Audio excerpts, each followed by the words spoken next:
Muy buenas noches, señoras y señores. Hoy con nosotros Manuel González Orbiz, ya saben, es coordinador de Izquierda Unida en Asturias. Estuvo hace muy pocas semanas en este programa. Vuelve hoy como candidato al Congreso de Izquierda Unida, Unidad Popular. Maestro, hijo de minero, devorador de libros, apasionado del cine, en fin, cosas que entonces ya contamos. Vuelve hoy, pocos días antes de comenzar la campaña electoral a las elecciones generales del próximo 20 de diciembre. Seguramente son estas en las que Izquierda Unida se juegan más cosas desde el punto de vista de los resultados electorales. ¿Podría ser la propia existencia de la coalición o eso no forma parte de este debate? En cualquier caso, Manuel González Orbiz se presenta en una candidatura con un amplio respaldo, conjugando seguramente un lenguaje distinto de la izquierda. Si la última vez que estuvo aquí, el invitado de hoy ya le anuncié que tendría que dejar a un lado su pasión por la lectura, por los libros, qué decir si finalmente consigue el 20 de diciembre un escaño. Pues lo vas a tener muy difícil, Manuel, si tienes un escaño para que seguir dedicándote a las cosas que a ti realmente te gustan, que es el cine, la literatura, leer, cosas a las que ya ahora tú tampoco le puedes dedicar mucho tiempo, ¿no? Pero bueno, es que el compromiso político también me gusta, ¿no? Llevo toda la vida en ello. Y sí, efectivamente, por ejemplo, en este periodo la lectura es fundamental, preferentemente documentos y preparar intervenciones y preparar cuestiones.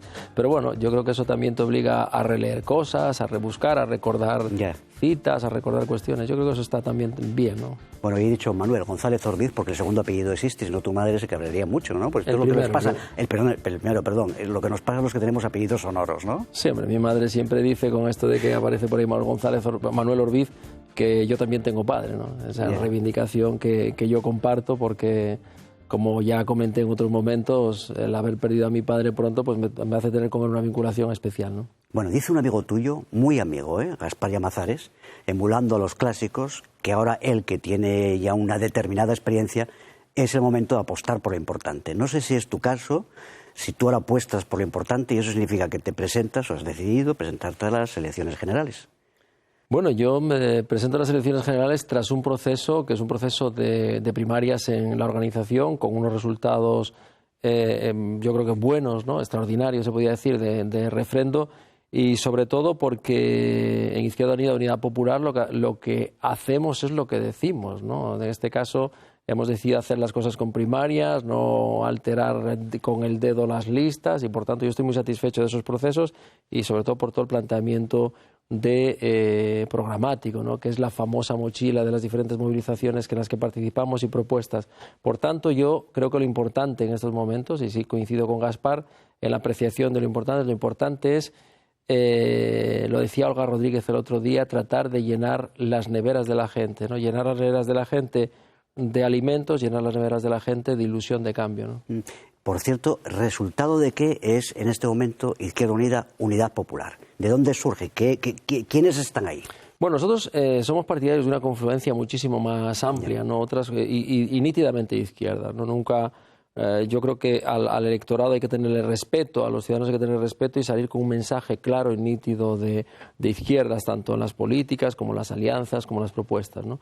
En este sentido, al final en Asturias somos una coalición electoral en la que participamos dos fuerzas, Izquierda Unida, Izquierda Asturiana, y una serie de referentes sociales del movimiento ciudadano, y en el conjunto del Estado éramos 14 organizaciones, no podía precisar somos 14 o 16, y tampoco voy a precisar el nombre de todas ellas, ¿no? Es la Junta Aragonesista, entre otros, o sea, de diferentes ámbitos territoriales, ¿no? Oye, si te creyeras las encuestas, o algunas encuestas, no sé si tú tienes otras, muy recientes, dicen que no va a tener representación Izquierda Unida en Asturias. ¿Te parece bastante imposible que eso se produzca, dado sobre todo los resultados anteriores hasta la fecha, ¿no? Que siempre han sido relativamente buenos para la coalición, ¿no? Bueno, yo las encuestas que nosotros manejamos y las encuestas que se han publicado no contemplan esa variable, todo lo contrario. Lo que están planteando esas encuestas es que hay en el espacio superior, en el entorno del 10%, pero por encima del 10% está Izquierda Unida y están otras dos fuerzas políticas, y en este caso Izquierda Unida también está situada incluso por encima de ellas, ¿no? Yo, sin embargo, tengo una máxima, ¿no? Esa que se le atribuye a Picasso, ¿no? Que la inspiración nos pille trabajando. Nosotros debemos hacer absolutamente todo lo imprescindible para tener esa representación. Creemos, sinceramente, que nos la merecemos porque hemos hecho un trabajo y hemos estado comprometidos con los problemas de la gente, pero aún así, hasta el día 20 vamos a seguir trabajando. Y uno de los sitios donde todos los estudios, tanto a ámbito nacional como de ámbito autonómico sitúan representación de Izquierda Unida en Asturias junto con otros, ¿no? Pero especialmente en Asturias. De todos modos, un diputado en Asturias cuesta mucho, ¿no? Son muchos votos. ¿La ley electoral perjudica claramente a Izquierda Unida? Bueno, la ley electoral, la ley DOM perjudica electoralmente a Izquierda Unida, pero nos perjudica incluso más la autonómica con las 3 circunscripciones, ¿no? Pero bueno, en este momento no son momentos de lamentarse con la ley electoral. La ley electoral hay que cambiarla, eso es así, pero en este momento lo que hay que tratar es de tener la representación para llevar la voz de Asturias y de los asturianos que están sufriendo las consecuencias de la crisis al Parlamento, ¿no? La hemos llevado a la calle, la hemos llevado a las instituciones, ha estado bien representada por Gaspar Llamazares y Ana Castaño en el Parlamento y junto con Cayo Lara, Alberto Garzón y todo nuestro grupo parlamentario, y el grupo parlamentario de Izquierda Unida, que ha sido tradicionalmente un grupo pequeñito, siempre ha dado que decir, pero ha dado y ha dicho, es decir, ha aportado cuestiones para la gente y ha dicho también la defensa de valores a los cuales otros con mucha facilidad renuncian, ¿no? O sea, en este momento yo siempre hablo, no entiendo la transversalidad, no entiendo una serie de cuestiones, porque yo creo que lo que hay que discutir desde los principios, hay que defender desde los principios, ¿no? Lo cierto es que en el Congreso de Diputados, después del 20 de diciembre, lo que te vas a encontrar tú y otros va a ser con un Parlamento muy nuevo y muy distinto, casi reconocible, por lo menos no reconocible al que tenemos ahora, muy parecido también a lo que es el Parlamento asturiano, por ejemplo, la Junta, incluso más, en fin, con más partidos, ¿no? Con más presencia de grupos, ¿no? Bueno, yo la pluralidad me parece interesante, ¿no? Y esas son las expectativas que hay. Sin embargo, detesto el postureo, ¿no? Y vamos al Parlamento asturiano, ¿no? El Parlamento no debe ser un teatro donde se representen determinadas posturas, de ahí lo de postureo, y luego esas posturas no se traduzcan en acuerdos que se respeten y mejoren las condiciones de vida de la gente, de la actividad económica, de las condiciones ambientales, etcétera, ¿no? Por entonces, ¿qué sucede? Que yo creo que el Parlamento, y los que apostamos por la pluralidad, tenemos que tenerlo muchísimo más claro, tiene que ser útil, no tiene que enrocarse, no tiene que llegar a situaciones de bloqueo, porque hay que buscar elementos de acuerdo, ¿no? Porque en un arco parlamentario tan distinto, como puede ser el asturiano, como puede ser el nacional, el objetivo es plantearse elementos básicos de acuerdo entre las diferentes fuerzas políticas. Nosotros aquí en Asturias estamos sorprendidos, hemos planteado una cuestión que se llama una postura común de la totalidad de los partidos políticos del Parlamento asturiano para cuestiones que el común de los mortales y el común de los asturianos, o eso que otros llaman el sentido común, defiende, ¿no? ¿Quién no quiere que se ponga en funcionamiento un túnel de la variante Pajares ahora, el otro con carácter inmediato, que se termine el tramo Lerola Robla, los accesos al Musel, que se termine la carretera al suroccidente y al mismo tiempo que se garantice, pues por ejemplo, todas las cuestiones de dependencia, de la financiación para la dependencia, que se garantice que Asturias tenga una financiación adecuada, ¿no? Yo creo que eso es fácil ponerse de acuerdo, porque no estamos hablando ni siquiera de la fiscalidad, estamos hablando de aquello que contribuye al desarrollo. Pues mira, fue imposible ponerse el Parlamento asturiano, ¿no? Nosotros no tendríamos ninguna dificultad para tener un acuerdo con el Partido Popular, con el Foro, con el Partido Socialista, con Podemos y con Ciudadanos en esos aspectos. Y yo creo que eso es situar los intereses de Asturias y de los asturianos por encima de el regate corto, el debate electoral, etcétera, etcétera, ¿no? Es importante que los que vayamos al Parlamento nacional, en este caso al Congreso, tengamos claro que se necesitan 175 y esos 175, nosotros vamos a apostar por mayorías de progreso, pero esos 175 tienen que resolver los problemas a la gente y no ser un problema para los ciudadanos. Te lo he oído a ti, se lo oigo a Alberto Garzón en muchas ocasiones, la única izquierda, de verdad, es Izquierda Unida. Izquierda Unida, Unidad Popular, ahora que ocurre a estas elecciones, es la única izquierda que queda. Somos los únicos que planteamos un programa de izquierdas y somos los únicos que nos definimos de izquierdas. Si aquí el PSOE también, ¿no? Tendría que citar a otros, ¿no? Tendría que citar a otros, porque hay gente que se define en el ámbito de la izquierda y busca la transversalidad. Hay gente que se define en el ámbito de la izquierda, pero quiere un amplio acuerdo con el centro, ¿no? Entonces, si solamente con que yo diga estas cuestiones, como ellos han machacado tanto ese mensaje, lo han situado, ¿no? O tienes otras organizaciones que son de la derecha y se sitúan en el centro, ¿no? Yo creo que en España, ya desde la transición y con la victoria de los neofranquistas y demócratas, aquellos demócratas de toda la vida que constituyeron la Unión del Centro Democrático y que terminaron ganando, se generó sociológicamente el hecho de que el voto, la victoria en las elecciones se ganaba con los votos del centro, ¿no? Yo creo que eso lo que demuestra es que la sociedad española es muy conservadora, aparentemente muy conservadora, y digo lo aparentemente, y lógicamente hay gente que se sitúan buscando ese espacio electoral, ¿no? Yo creo que lo que nos define a nosotros es que cuando apostamos hacemos una propuesta, la situamos desde nuestra perspectiva, desde nuestra ideología, desde nuestra posición, y de ahí que no tengamos ninguna dificultad para situarnos y decir que somos de izquierda, ¿no? Y somos perfectamente reconocibles y además no pretendemos engañar a nadie, ¿no? ¿Quién puso no más, no? ¿Quién puso menos para que no se produjera una unión mucho más amplia de toda esa izquierda, ¿no? Por ejemplo, vuestra pugna permanente con Podemos, ¿no? Ha sido posible, por ejemplo, acuerdos con Podemos en otros lugares en España, ¿no? En Galicia, en fin, en Cataluña muy recientemente, ¿no? Sin embargo, en Asturias es algo que es impensable, ¿no? ¿Quién puso menos para que no se produzcan esos acuerdos? Yo no voy en estos momentos me ataño a la realidad de los hechos, ¿no? Vamos como vamos y hay gente que tenemos en el horizonte la construcción de un espacio mayor de la izquierda alternativa.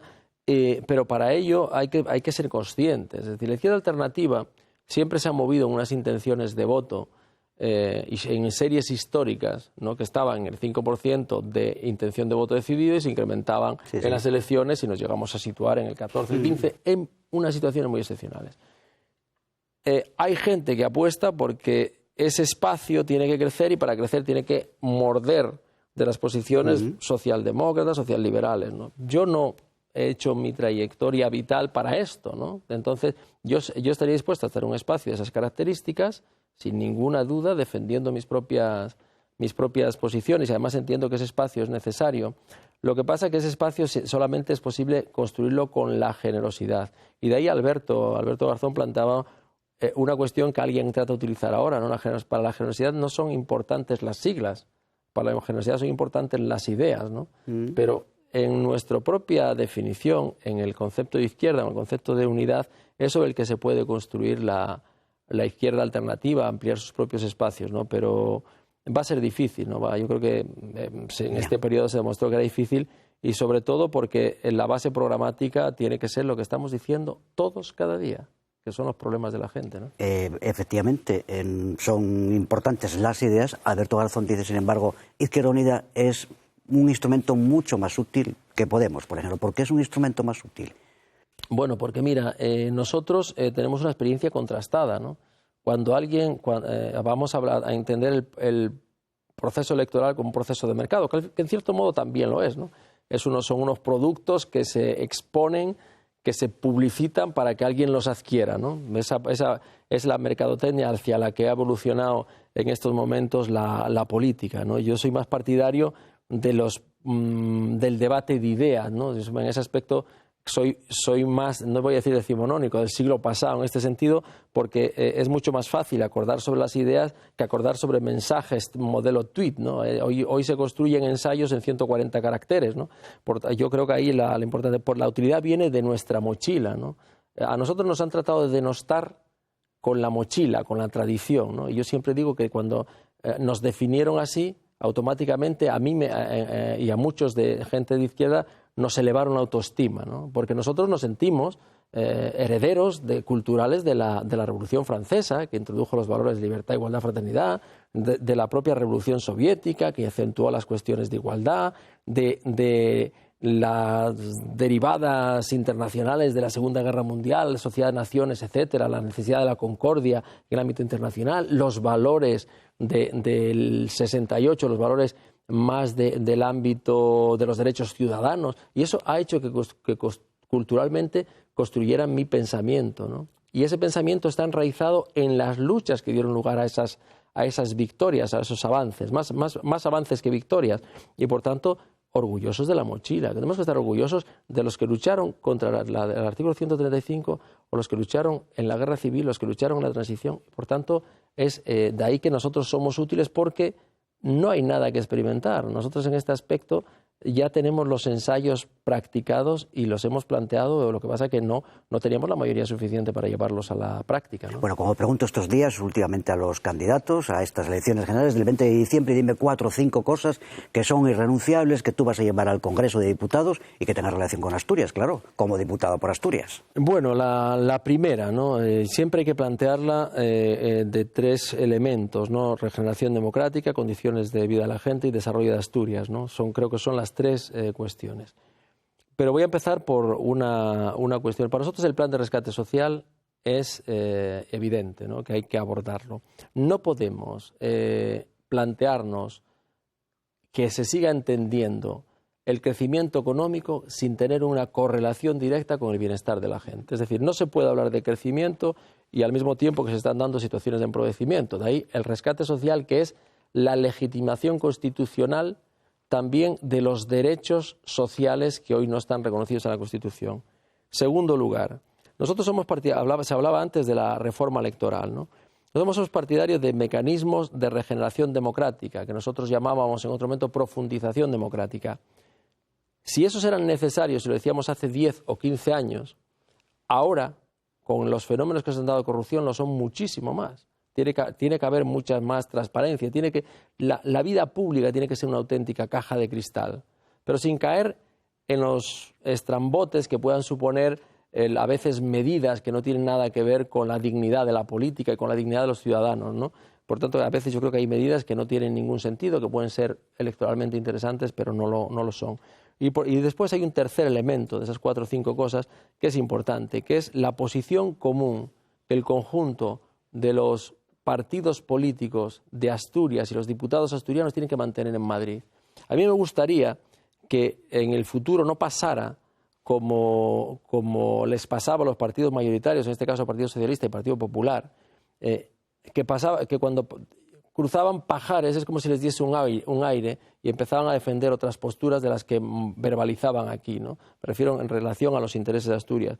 Por eso puede ser una postura que está chocando ya en la propia campaña. Nos vamos a defender lo que es la creación de un intergrupo asturiano. ¿Y tú no vas a tener reparo en hacer pactos, acuerdos en Madrid con diputados de otros partidos? En defensa de los intereses de Asturias, si coinciden con mi posición ideológica, está claro, porque en este momento Asturias no puede seguir a la cola del conjunto de las comunidades en una situación clara de retroceso cuando nosotros creemos, estamos convencidos de ellos, que Asturias tiene una potencialidad, una riqueza, yo lo decía, a nuestros pies, donde caminamos es rico, está nuestro propio paraíso natural, está nuestra actividad productiva, está el sector primario, eso hay que conservarlo y para ello necesitamos pues definir la PAC, que nuestros ganaderos de leche tengan las mismas ayudas que tienen los andaluces y los gallegos. Por ejemplo, no es que queramos discutir con andaluces o con gallegos, no es que queremos tener que tengan los mismos derechos, las mismas transferencias económicas y nuestra industria la misma protección y nuestras infraestructuras también. Por tanto, la posibilidad de la postura común que hemos defendido en el Parlamento de Asturias, lo hemos defendido y no lo han apoyado. La vamos a seguir defendiendo en esta campaña, la postura común en defensa de los intereses de Asturias, y vamos a también defender ese intergrupo asturiano. No somos capaces de hacer un intergrupo por Sáhara. ¿Por qué no vamos a hacer un intergrupo por Asturias, no?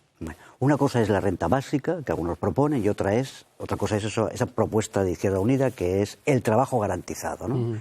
¿Cuál es la gran diferencia en estos dos argumentos, modos de ver las cosas? Bueno, nosotros aquí hay una cuestión que el otro día, comentándolo con Alberto Garzón, le explicaba lo que era el salario social en Asturias y me dice, hombre, estamos hablando de la renta mínima, ¿no? Y dijo, pues efectivamente, lo que está aplicando en el País Vasco y en Navarra y en Asturias con el nombre de salario social es una renta mínima diferencial, que es lo que plantea en estos momentos aquellos que plantean la renta mínima garantizada, que consiste en establecer una renta mínima de 600 euros por unidad familiar o unidad de convivencia, que es lo que está haciendo el salario social aquí en Asturias. Por tanto, estos que están planteando eso, nosotros estamos yendo a un modelo que es el de trabajo garantizado, que tiene una inspiración, en este caso anglosajona, y que lo que trata es de complementar lo que son, podemos decir que es un gran plan de empleo.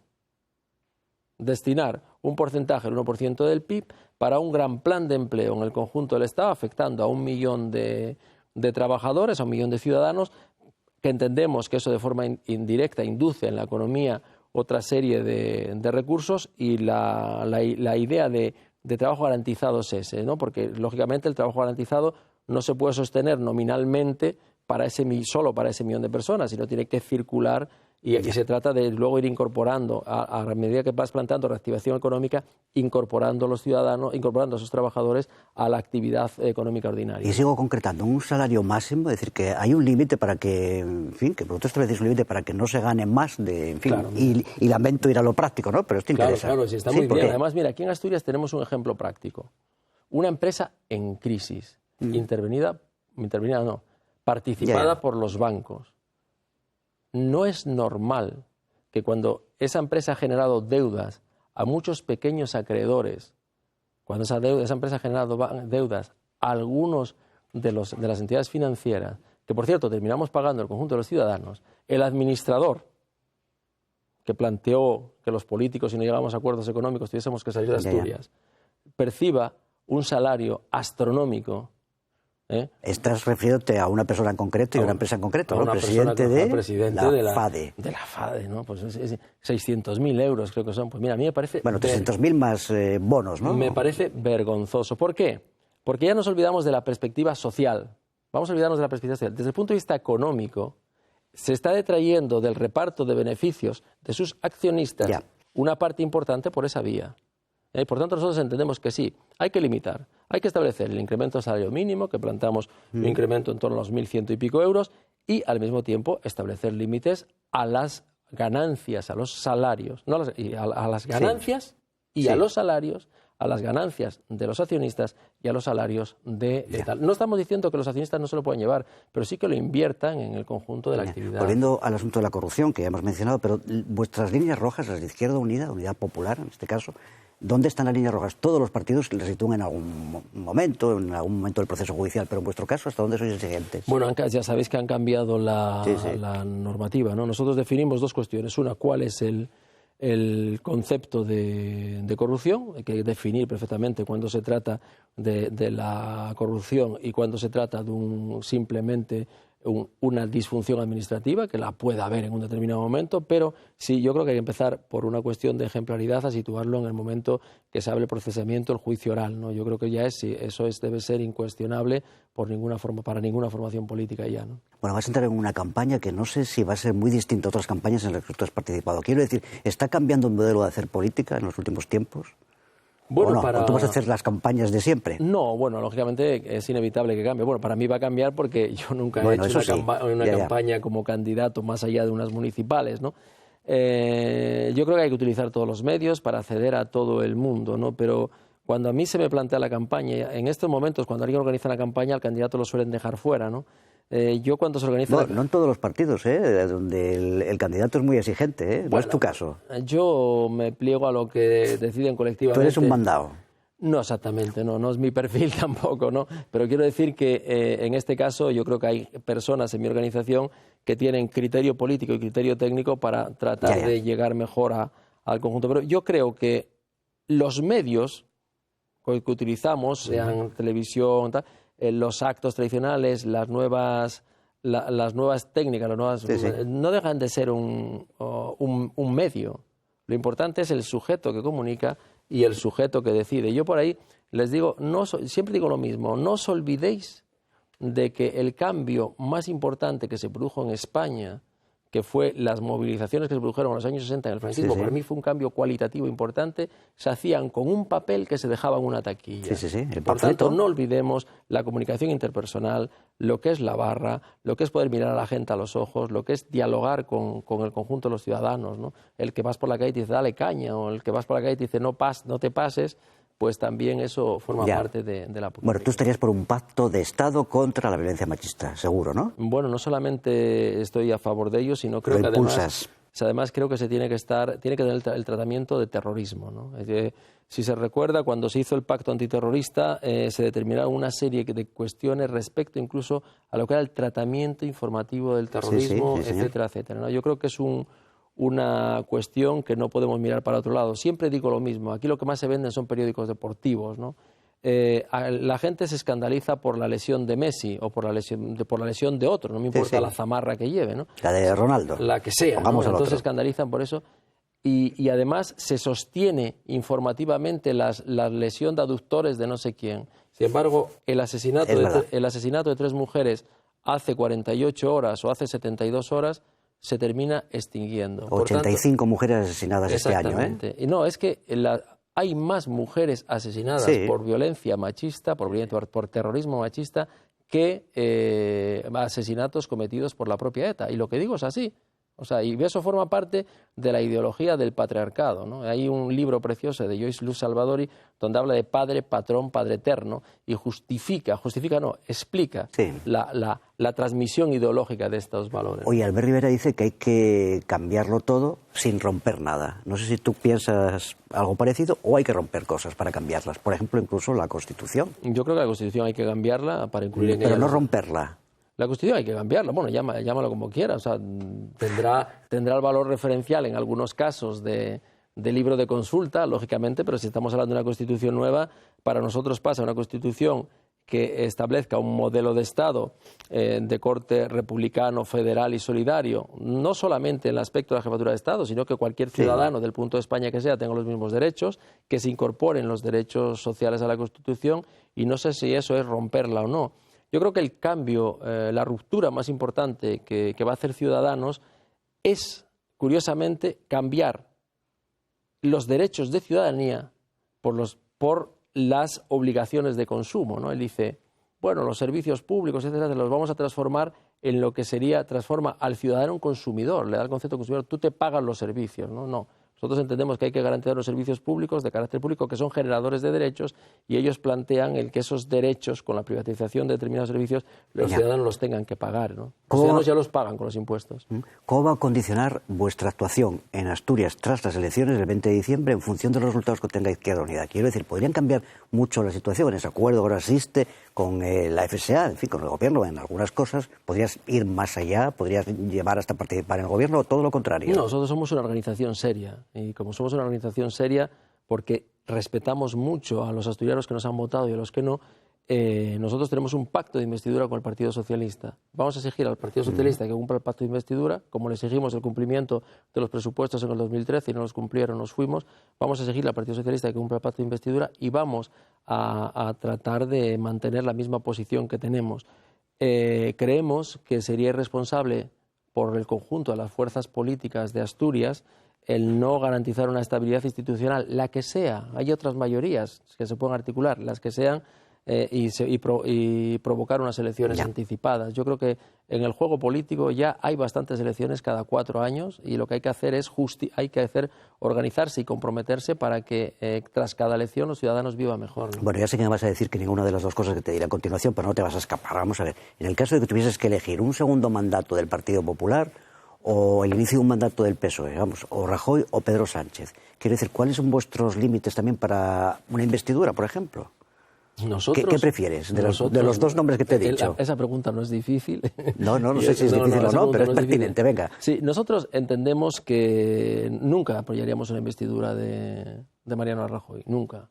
Y haríamos lo posible por una investidura de otra política. La pregunta concreta que me planteas es de Pedro Sánchez. ¿Sí? Bueno, primero que saque unos buenos resultados, eso en primer lugar, pero le íbamos a exigir siempre el compromiso de una política de izquierdas. Y sabemos perfectamente las dificultades que hay con el Partido Socialista en el ámbito estatal para que haga determinadas políticas. Zapatero es el ejemplo, ¿no? Cogió el barniz social en determinadas cuestiones, provocó determinados avances, pero ya cuando tuvo que atacar la médula de la situación, vino a Europa, se quitó el sombrero, hizo la reverencia y terminó haciendo las mismas políticas neoliberales que los otros, ¿no? Por tanto, nosotros sí queremos cerrar el paso a la derecha y a las políticas de la derecha, y eso es nuestra línea roja, ¿no? ¿Y tú qué te crees más? ¿Un pacto PP-Ciudadanos, PSOE-Ciudadanos? Ahora estamos haciendo, en fin, futuribles, sí, ¿no? Bueno, pero dímelo como, en fin, ya no ni siquiera como candidato de Izquierda Unida. Esos son futuribles y eso entra dentro de lo posible y se disputarán entre ellos porque no hay diferencia tampoco, ¿no? Eso es más o menos el mismo tipo de menú, ¿no? Es cuando te ponen este menú de 3 platos, pero que al final se parece muchísimo y tú siempre levantas la mano y dices, ¿hay ensalada? ¿No? Pues yo prefiero ser el de la ensalada que esos 3 menús. Ahí seguro que nosotros no íbamos a estar. Ya. Todos los partidos, incluidos vosotros, tenéis que hacer reflexión respecto a vuestro funcionamiento interno. Hace falta más, eso que se llama democracia interna. Incluso eso debería estar legislado. ¿Debería estar en la ley? Yo no soy sospechoso de no defender esas cosas. Soy coordinador de Izquierda Unida por haber defendido esas propuestas y por haberlas aplicado, ¿no? Nosotros hemos hecho consultas a la militancia para que el coordinador sea elegido directamente por voto directo de los militantes, para que las candidaturas, candidato y candidatura sean elegidos por militantes y simpatizantes. Y lo hemos dicho y lo hemos hecho. Hay otras organizaciones que lo proclamaron y el dedo del supremo líder nacional cambia, pone el número 1, el número 3, el número 5, cambia provincia, no sé qué. Hicieron primarias, yo me pregunto, no sé para qué, ¿no? Pero bueno, cada cual es responsable de lo suyo. Nosotros entendemos que sí lo hay que hacer y además aquí en Asturias, en la propuesta de ley electoral que nosotros impulsamos y defendemos, entendemos que sí, que tiene que estar recogido, que las organizaciones tienen que ser democráticas y el procedimiento de elección de sus candidatos tiene que ser a través de mecanismos participativos, ¿no? Como pueden ser las primarias u otros, pero garantía de que no se elige entre círculos reducidos de personas. Ya nos quedan unos minutos. Algunas preguntas en otro tono. Los partidos tradicionales, y entre ellos voy a incluir a Izquierda Unida, en fin, se han terminado. Izquierda Unida está en ese modelo partido tradicional, de coalición tradicional, es como todos. Yo creo que lo que se ha agotado, mira, y digo lamentablemente, ¿no? Lo que se ha agotado lamentablemente es lo nuevo, ¿no? Lo nuevo rápidamente ha imitado los peores defectos de los viejos. Yo siempre digo en mi organización a los jóvenes, les digo, por favor, no imitéis nuestros defectos, tratar de aportarnos alguna virtud, ¿no? Y lo han hecho, ¿no? Por ejemplo, yo lamento muchísimo la rapidez con que se ha eliminado el espacio de ilusión que se generó tras las movilizaciones del 11 y tras las movilizaciones que en aquel momento estábamos nosotros solos contra la modificación del artículo 135 de la Constitución que reforma la... Lo lamento, porque ese era el espacio que generaba la base social para un cambio en este país, para una transformación, ¿no? En este país. Y por tanto, yo creo que nosotros, que tenemos historia, que tenemos años, muchos, ¿no? Pero bueno, como para organización como Izquierda Unida, 30 años, pero además estamos orgullosos de nuestros orígenes, de nuestra extracción. Creo que lo nuevo se ha acomodado rápidamente a lo viejo y no ha aportado, desde mi punto de vista, está tratando de aportar una dialéctica que es errónea. No se trata de nuevo viejo, no se trata de arriba abajo, se trata de definir cuál es el conflicto, que es el conflicto trabajo-capital, es la izquierda, la derecha, es la apropiación de su 1% frente al 99%. Y para eso necesitamos organizaciones fuertes y para eso necesitamos estar unidos. Y para eso necesitamos la ilusión de la ciudadanía. Porque incluso aunque tuviésemos 349 diputados de los 350 de la izquierda transformadora, si no tenemos la movilización de la ciudadanía respaldándonos detrás, los poderes terminarían echándonos. Oye, el otro día le preguntaban a Alberto Garzón sobre si se había frivolizado mucho con la política últimamente, que incluso la imagen era muy importante, incluso refiriéndose a su caso, a que su imagen pública era buena, es decir, incluso él lo reconocía, ¿no? Que se había llegado hasta ese límite, ¿no? En su caso incluso, ¿no? Es bueno tener buena imagen, ¿no? Sí. Televisiva, buen en fin. Sí, curiosamente, yo lo decía antes, ¿no? Cuando en una de las preguntas anteriores hablaba de lo que era el marketing electoral y comparaba a lo que es la mercadotecnia, ¿no? En este caso, por nuestra parte, es evidente que es así, pero también forma parte de la imagen la coherencia política. O sea, hay gente que no es agraciada físicamente y, sin embargo, los escuchas con atención, porque te comunican cuestiones. No pongo el caso de Julián Grita, por un ejemplo, ¿no? No estoy diciendo que esto que sea, pero bueno. Que sea horroroso. No, pero bueno, es una persona irascible, sí. Transmite eso. Mal carácter, sin embargo, lo tienes que escuchar con atención porque siempre hay 2 o 3 mensajes interesantes en sus alocuciones, ¿no? Oye, tú vas a ser un diputado ausente de estos que van a Madrid, sacan su acta de diputado y luego ya si te he visto no me acuerdo, ¿o no? Vas a estar aquí en Asturias. Un diputado tiene la obligación de estar en su territorio. Y, lógicamente, un diputado tiene la obligación de estar en el Parlamento, ¿no? Tiene que estar en las comisiones, tiene que estar en los plenos. Las ausencias en determinados momentos en el Parlamento, y por eso yo hablo de la caricaturización que se hace en determinados momentos de la política, si un diputado está trabajando en su circunscripción y no está en ese momento en una comisión porque no le corresponde, pues esa es su labor. Y yo creo que el diputado tiene que estar allá donde lo reclamen los problemas de la gente y allá donde pueda solucionar los problemas de la gente. Bueno, y si Alberto Garzón no consigue los resultados buenos, ¿la culpa será suya o será de todos vosotros? Yo nunca creo... mira, hay una tradición en la vida que es que los éxitos son colectivos y las responsabilidades son individuales. En este caso yo creo que las responsabilidades son colectivas. Nuestras, también de los ciudadanos, pero nuestras, y en este caso nosotros tenemos que hacer lo posible para generar un modelo de organización que sea útil, más útil aún a la sociedad y que tenga la forma de conectar. Sabemos que contamos con una dificultad. Los medios hoy no son un contrapoder, son un instrumento al servicio del poder. muchos grandes medios de comunicación, están participados por los grandes bancos, están participados por los grandes poderes. Por tanto, a veces el que no te saquen ahí... Yo recuerdo una vez que me dieron un premio en un periódico local, sí, y un compañero mío me dijo con estas frases: Manolín, si te dan el premio, mira a ver qué estás haciendo mal, que estos son muy del otro palo, ¿no?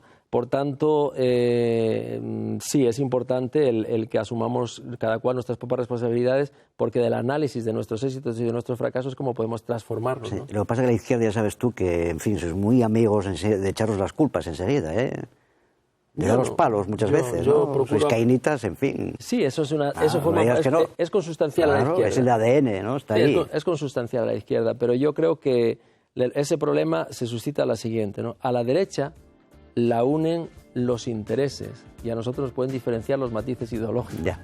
Y eso es más difícil. Bueno, terminamos. No te voy a hacer la pregunta del Papa, que te la hice hace un mes ya me sé tu respuesta, pero en fin, cuando seas diputado, vuelve otra vez aquí, ¿de acuerdo? A este programa. Muchas gracias. Muchas gracias, muy buenas noches. A ustedes, muy buenas noches. Nos encontraremos aquí en una nueva cita con Vidas Públicas, Vidas Privadas.